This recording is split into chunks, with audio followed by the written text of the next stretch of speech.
Welcome to Niagara Falls. We just came back from the most spectacular 3-day trip here, but on the Canadian side.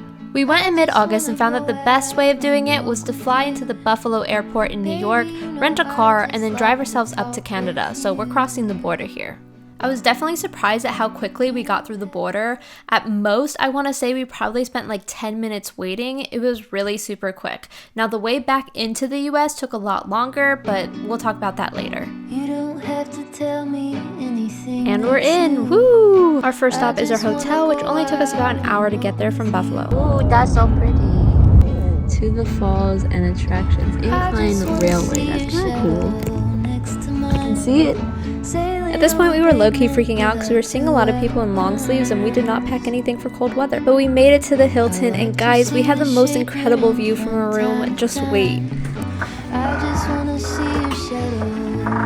Give a reaction, Natalie.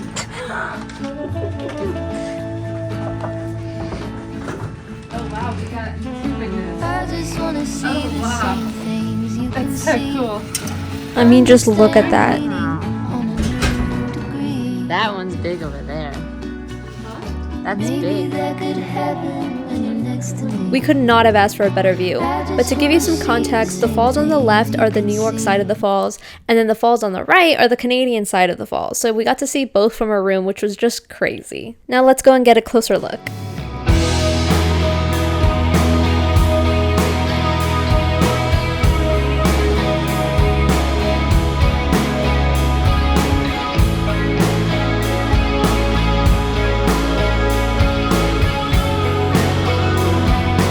I mean, not only is this view already crazy, but it felt like with each activity we did there, the views just got better and better. I mean, you'll see as the video goes on, it was just insane. But beyond just walking by them and admiring them, you can actually zipline right in front of both falls, which is pretty cool. But this had to be my favorite part, so every night they had a fireworks show, and the first night we saw it from our room. And let me tell you, I just felt like I was in a high-rise in New York City watching the New Year's show. Like, it was just such a surreal moment for me.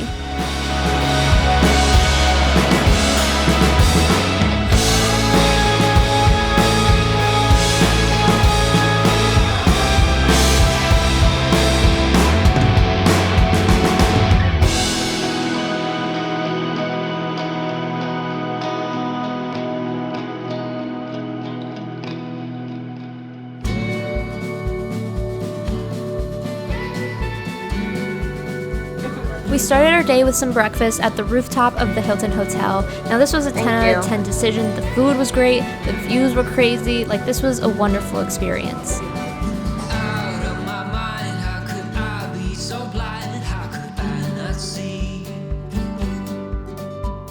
And then it was time for the tour.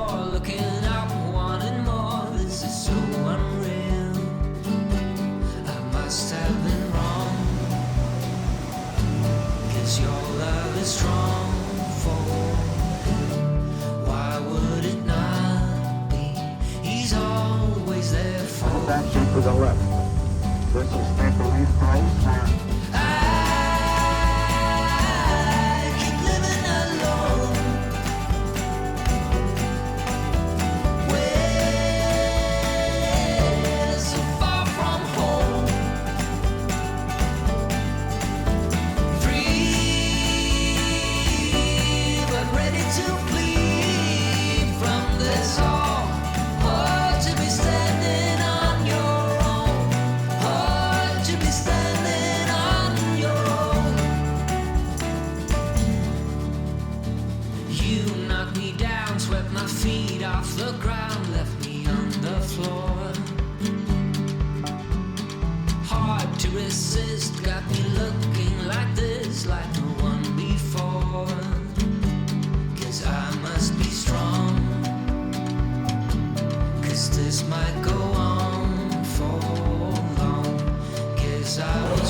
Here they come.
So let's talk about the tour. Everything you just saw was included in the price of our tour. However, it is a bit on the pricier side. So here's what I took away from it. I think the best part of all of it was just being able to skip the lines for the behind the falls and for the boat excursion. It was great. We didn't have to wait at all and immediately got to the activity, and it saved us so much time. But going to see the whirlpool and having the maple syrup tasting test, all of that to me was not exactly necessary. I would have been fine without having experienced that. So if you can find a package that allows you to skip the lines for both of those activities, I would opt for that. Now let's close out night 2 with some fireworks from the ground level.